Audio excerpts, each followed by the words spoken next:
शिव को देखो, कैलाश पर्वत पर ध्यान में लीन, राख से ढके हुए। वो तपस्वी योगी भी हैं और प्यारे पिता भी, विनाशक भी और भोलेनाथ भी। उनके रूप में विरोधाभास हैं चांद, गंगा और गले में लिपटा सांप। ज्यादातर देवता गहने पहनते हैं, लेकिन शिव चुनते हैं जिसे समाज डरता है। राख, खोपड़ियां, सांप, हर प्रतीक एक कहानी है, एक दार्शनिक सच्चाई। सांप, जो खतरे और देवत्व दोनों को दर्शाता है, शिव के लिए सही साथी है। तो चलिए कहानियों और प्रतीकों की यात्रा शुरू करते हैं। जानेंगे कि सांप शिव के गले में कैसे आया। यह डर का सामना करने, समय को समझने और हमारे अंदर की दिव्यता को जगाने की कहानी है। समुद्र मंथन की कहानी में देवता और राक्षस अमृत पाने के लिए नागराज वासुकी से सागर मथते हैं।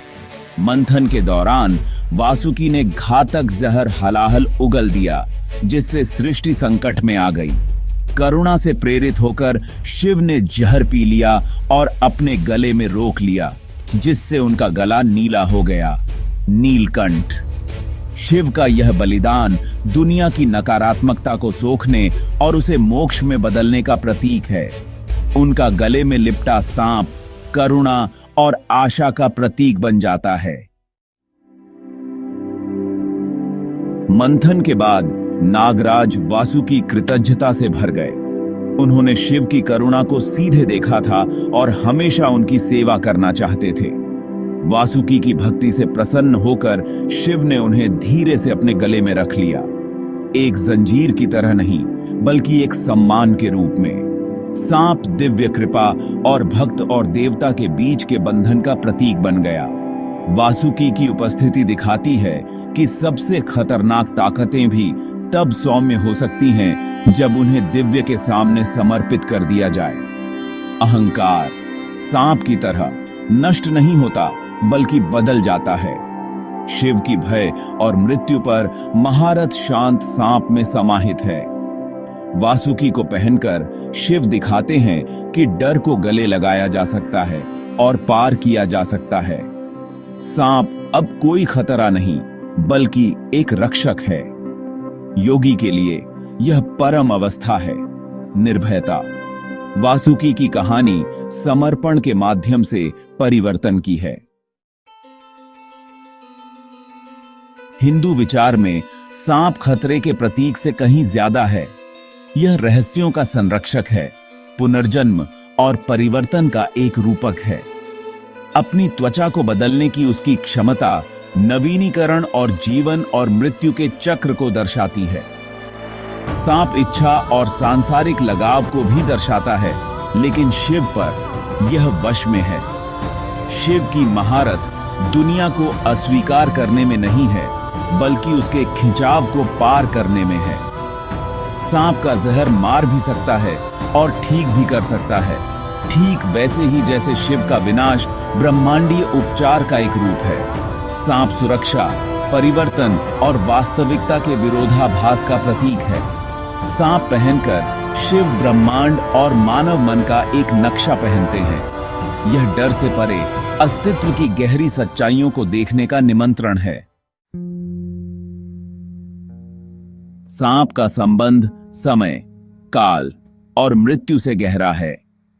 शिव के गले में लिपटा हुआ यह अतीत, वर्तमान और भविष्य को दर्शाता है।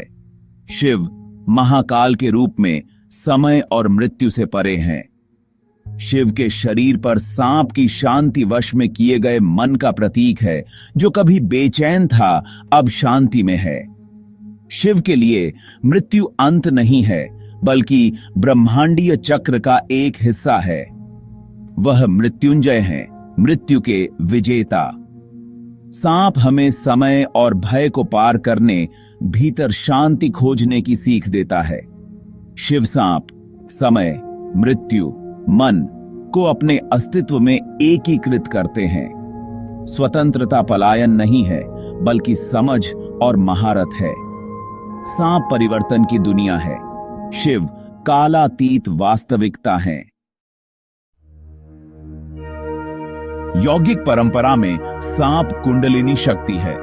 हम सभी के भीतर निष्क्रिय ब्रह्मांडीय ऊर्जा, यह ऊर्जा रीढ़ की हड्डी के आधार पर कुंडली मारे हुए चक्रों के माध्यम से ऊपर उठती है ताकि शिव शुद्ध चेतना के साथ मिल सके। शिव के गले में सांप इस जागी हुई ऊर्जा का प्रतीक है, पूरी तरह से ऊपर उठकर और दिव्य के साथ विलीन हो गया है। यह हमारी सर्वोच्च क्षमता का वादा है, परिवर्तन, मुक्ति और आनंद। शिव आदि योगी आंतरिक ऊर्जाओं में महारत हासिल करने का मार्ग दिखाते हैं। सांप सिर्फ मिथक नहीं, बल्कि एक व्यक्तिगत वास्तविकता है जिसे महसूस करना है। जब अनुशासन और पवित्रता के साथ जगाया जाता है तो यह ऊर्जा ज्ञान लाती है, अराजकता नहीं। शांत सांप आंतरिक महारत का संकेत है। ब्रह्मांडीय कहानियों से परे लोक कथाएं शिव के सांपों के साथ बंधन को गहरा करती हैं। एक में सांप शिव को पार्वती के सामने उनकी पहचान बताने के लिए सजाते हैं। दूसरे में वे सती की मृत्यु के बाद उनके क्रोध को शांत करते हैं, उनकी विनाशकारी आग को ठंडा करते हैं। गणेश भी एक सांप को बेल्ट के रूप में इस्तेमाल करते हैं, जो दिव्य परिवार में सांप की सहायक भूमिका को दर्शाता है। ये कहानियां सांप को एक उपचारक, सहायक और भक्त के रूप में दिखाती हैं। शिव की दुनिया में जिससे डरा जाता है और जिसे ठुकराया जाता है, उसे गले लगाया जाता है और सम्मानित किया जाता है। सांप कोई बहिष्कृत नहीं, बल्कि एक प्यारा साथी है। ये कहानियां प्रतीकात्मकता को समृद्ध करती हैं, सांप को दिव्य नाटक में एक सक्रिय भागीदार बनाती हैं। शिव और सांप के बीच का बंधन कई कहानियों और परंपराओं के माध्यम से बुना गया है। यह सम्मान, परिवर्तन और प्रेम का रिश्ता है। शिव और सांप भारतीय संस्कृति में हर जगह हैं। मंदिरों में शिवलिंगम अक्सर एक कोबरा के फन, नागफणा, पवित्र के संरक्षक से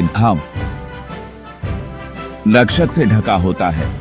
नाग पंचमी जैसे त्योहार सांपों का सम्मान करते हैं, जो सभी प्राणियों के लिए शिव के आदर को दर्शाते हैं। सांप का डिजाइन कला, नृत्य, गहनों और दैनिक जीवन में दिखाई देता है, जो शक्ति और सुरक्षा का प्रतीक है। यह एकीकरण सिखाता है कि जिससे डरा जाता है उसका सम्मान करें, सभी प्राणियों में दिव्य को देखें। आज भी शिव और सांप कला और कल्पना को प्रेरित करते हैं। यह छवि एक जीवित प्रतीक है, एक ऐसे विश्व दृष्टि की याद दिलाती है जो विरोधाभास और एकता को गले लगाती है। शिव के गले में सांप सिर्फ मिथक नहीं, यह एक सांस्कृतिक धड़कन है। नियंत्रण और सुरक्षा के प्रति जुनूनी दुनिया में शिव का सांप स्वीकृति का एक सबक देता है। हम सभी जहर, डर, गुस्सा, आघात लेकर चलते हैं। शिव हमें इन्हें नष्ट करने के लिए नहीं, बल्कि इन्हें धारण करने और बदलने के लिए सिखाते हैं। कुंडलिनी के रूप में सांप अप्रयुक्त आंतरिक शक्ति का प्रतीक है। सच्ची शक्ति आत्मनियंत्रण और जागरूकता से आती है। सांप अच्छे और बुरे, खतरे और दिव्यता के बीच की रेखाओं को धुंधला करता है। ये बाबा माँ ये हमें लेबल से परे देखने, सभी जीवन का सम्मान करने के लिए प्रेरित करता है। शिव और सांप की कहानी परिवर्तन के बारे में है। जहर को मोक्ष में, डर को निर्भयता में बदलना, यह हमारी अपनी दिव्य क्षमता को जगाने का आह्वान है। सांप सिर्फ मिथक का एक विवरण नहीं, बल्कि एक जीवित प्रतीक है। यह हमें अपने डर का सामना करने, अपनी जटिलता को गले लगाने और भीतर के दिव्य को महसूस करने के लिए आमंत्रित करता है। यह शिव और उनके सांप का कालातीत संदेश है।